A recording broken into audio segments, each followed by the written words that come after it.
It was a cold morning when Sarah, a determined single mother, prepared herself for the most important interview of her life. Her suit was not new, but she had ironed it the night before until it looked as crisp as possible. She had spent hours rehearsing her answers, trying to anticipate every question the panel might throw at her. But there was one thing she could not rehearse or avoid: her little daughter, Emily. Only 7 years old, Emily had big brown eyes and the kind of innocence that softened even the hardest of hearts. Sarah had no one to leave her with, and daycare was not an option she could afford that day.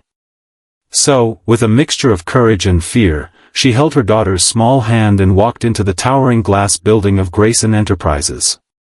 The receptionist glanced at them and raised her eyebrows. She asked Sarah to take a seat, her voice polite but laced with disapproval. When the interview panel called Sarah in, Emily clutched tightly to her mother's hand. Inside, 3 managers sat behind a long polished table, their expressions professional but soon hardening when they noticed the little girl. One of them, a middle-aged man in a gray suit, leaned forward and whispered to another before speaking out loud, "Miss Carter, this is a professional environment. Bringing a child to an interview is, well, unprofessional." Sarah's face flushed red. She tried to explain, "I had no choice. I'm a single mother, but another manager cut her off with a dismissive wave. "We're sorry, but we're looking for someone who can fully commit. This job requires focus, not distractions. I think this ends here." Sarah's heart sank. Emily's grip on her hand tightened. Tears welled up in her eyes, but she fought them back. She had worked so hard, dreamed so much, and now it was slipping away because of the one thing she cherished most: her child. Just as she gathered her things, the door opened. A tall man with sharp features and kind eyes entered. It was Richard Grayson, the CEO himself. He had been running late, but he always insisted on meeting the final candidates personally.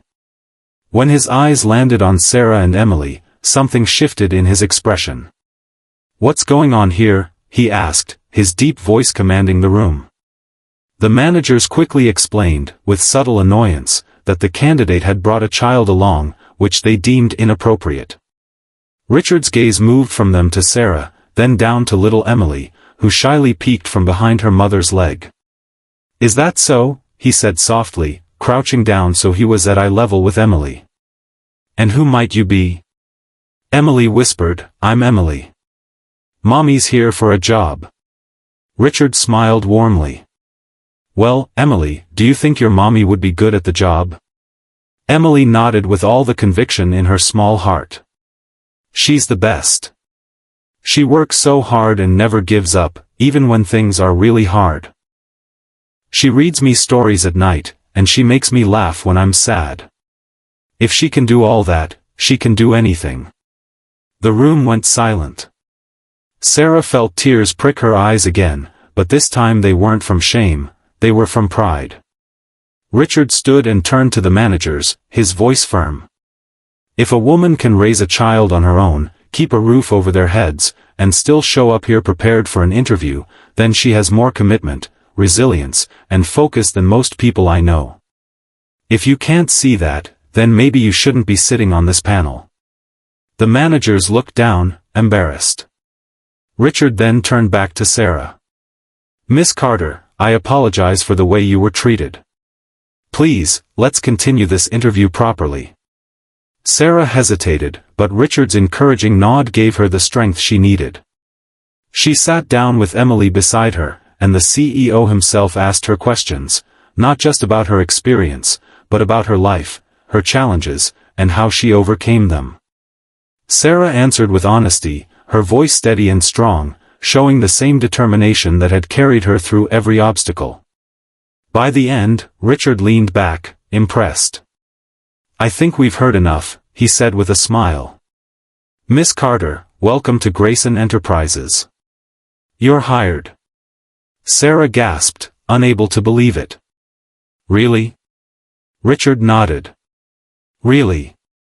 And don't worry, we'll make sure your schedule works for both your career and your daughter.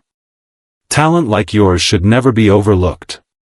Emily clapped her little hands, her joy echoing in the large room.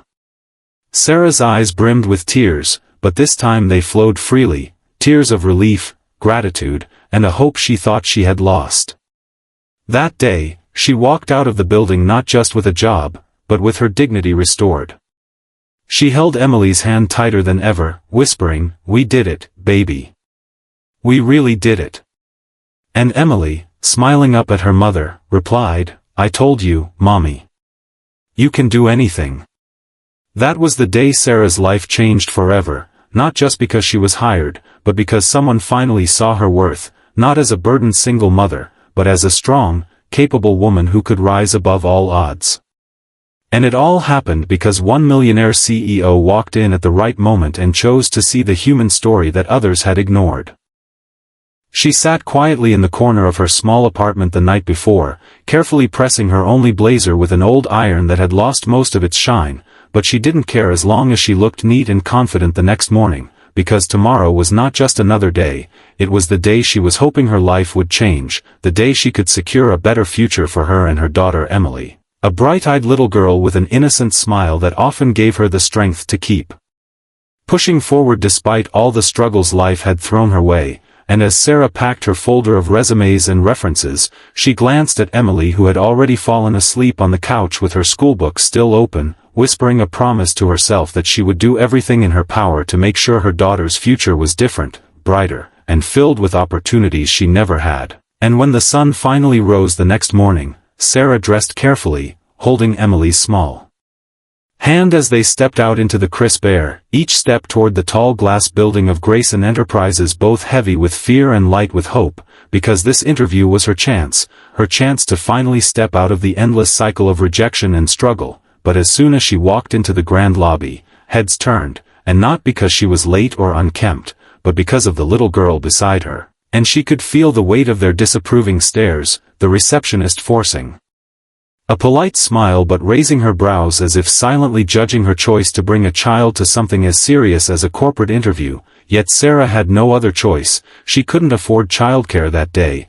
and she refused to let that stop her from at least trying, because how could she preach resilience to her daughter if she gave up when things got tough? And when her name was finally called, she squeezed Emily's hand tightly, entering the boardroom where three stern-looking managers sat behind a long polished table, their eyes quickly shifting from her to the child, and the disapproval in their faces was unmistakable. One of them leaned forward and said in a clipped tone that bringing a child to an interview was highly unprofessional, that they were looking for someone who could commit fully to the role without distractions, and before Sarah could even explain, another manager waved dismissively, ending it all before it even began, and her heart sank, her throat tightened. Because once again she was being judged not on her skills, her effort, or her worth, but on the fact that she was a mother who had no one else to rely on. And as she gathered her things, Emily clutched her hand and whispered softly, "It's okay, Mommy, maybe next time." But Sarah's chest ached because she knew she had worked so hard for this moment, and it was slipping away, until suddenly the door opened, and in walked a tall man with a confident stride and an air of quiet authority. And as the managers quickly rose to greet him, Sarah realized it was Richard Grayson, the CEO himself, who was supposed to meet the final candidates, and when his eyes landed on Sarah and Emily, there was no judgment in them, only curiosity, and when he asked what was going on, one of the managers explained with a slight tone of annoyance that the candidate had brought her child, which they considered unprofessional. But Richard did not answer them right away, instead he crouched down to Emily's level, his voice soft yet commanding as he asked, "And who might you be?" And Emily, shy but brave, whispered that she was Emily and that her mommy was there for a job, and then Richard smiled and asked her if she thought her mommy would be good at the job, and without hesitation Emily nodded and said in her sweet, earnest voice that her mommy was the best, that she worked harder than anyone, that she never gave up even when things were really hard, that she read her stories every night and made her laugh when she was sad, and if she could do all that, then she could do anything. And the room fell silent, the managers shifting uncomfortably in their seats, because out of the mouth of a child came a truth they had all failed to see, and Sarah felt tears burn her eyes, this time not from shame but from pride, because her daughter had just spoken the words she had never dared to say out loud. And Richard straightened, his voice firm now as he turned to the managers and told them that if a woman could raise a child on her own, keep a roof over their heads, and still show up prepared for an interview, then she possessed more commitment and resilience than most people he knew, and if they couldn't see that, then maybe they were the ones unfit to sit on that panel, and the managers lowered their heads, embarrassed, while Sarah stood frozen, hardly believing what she was hearing, and then Richard turned to her, his expression kind as he apologized for the way she had been treated and invited her to continue the interview properly, and though her hands trembled, she sat back down, answering each of his questions with honesty and strength, speaking not just of her qualifications but of her journey, her challenges, and how she overcame them, and Richard listened intently, not just to her words but to the determination behind them, and by the end he leaned back with a smile, saying he had heard enough, that she was hired, and Sarah's breath caught, her eyes widening in disbelief as she asked if he truly meant it, and Richard nodded, assuring her that talent and resilience like hers should never be overlooked, and that the company would work with her to ensure she could succeed in both her career and her role as a mother, and in that moment, all the weight she had been carrying seemed to lift, replaced by a flood of gratitude and hope, and as Emily clapped her little hands in excitement, Sarah could no longer hold back her tears, tears of joy, of relief, of victory, because for the first time in so long, someone had seen her not as a burden, not as a struggling single mother, but as a strong, capable woman who had fought through every obstacle and emerged stronger. And as she left the building that day holding her daughter's hand tighter than ever, she whispered,